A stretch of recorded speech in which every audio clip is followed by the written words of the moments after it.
post offices. People don't really go to them anymore, but one time they were part of our life.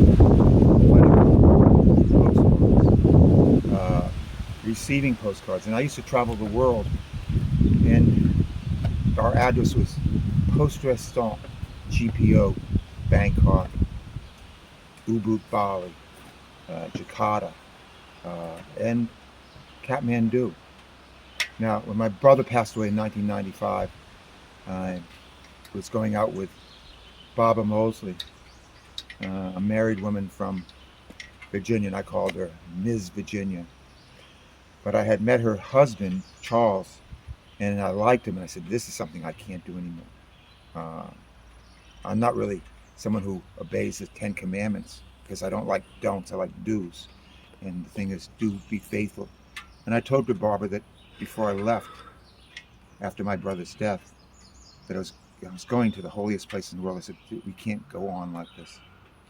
And she was broken and said, I'm going to leave my husband. I said, you're definitely not going to leave your husband, because I like Charles. And you love him too. And this is not you want to change your life. You can't change your life. You are who you are. Barbara Mosley, Ms. Virginia. So I set off LA, Bangkok. I went to see the Green Buddha. Up north to Chiang Mai, where I visited a temple I knew and a monk that I respected.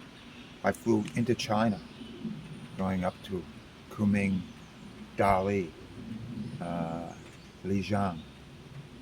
And we traveled through Sichuan to Chengdu, where in each place there were letters waiting for me from Barbara.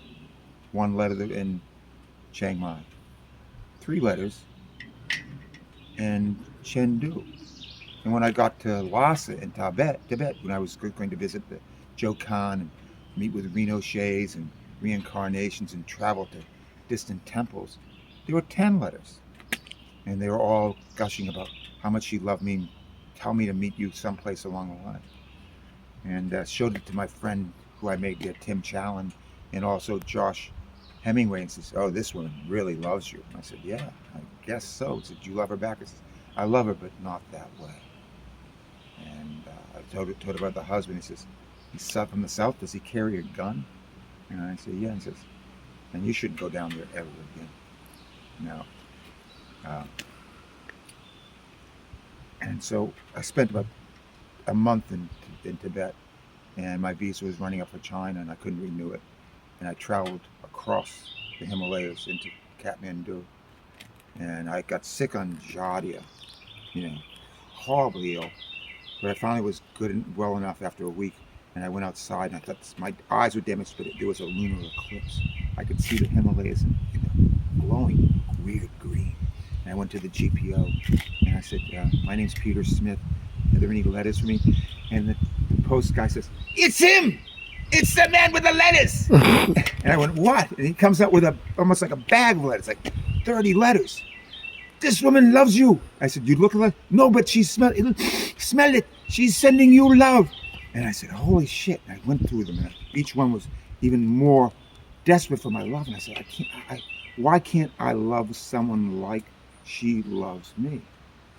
I didn't question that too much. Went back to the hotel and had some beer. Beer cures all systems. But post office, this was a great visit to a post office, and they actually, next time I went to the post office, says, you are our hero. You're the only person who has gotten this much letters of anybody ever in all of our existences. Great. And I went back to America, and Barbara was waiting for me at the airport. I don't know how I was coming, although my good friend John, who was our travel agent, must have told her, because I had to change the date. And she was waiting there. I said, Barbara, this is not, I told you it's not going to work out. And she said to me, because she knew me well, I was going to go skiing in Jackson Hole. You don't want to come? And I went. And I went down to, she passed badly of cancer of the breast. I went down to the North Fork of the Potomac to see her. And I made her laugh because I went swimming in the Potomac in March, and I jumped in. It was like I felt like I was someone who had been tossed off the Titanic into the North Atlantic. And those are things that bring me to mind the postcards and the post office. And this is one of the post office that has been in the most existence from the beginning in Taconic, Connecticut. Neither snow, nor rain, nor love will prevent us from delivering the mail.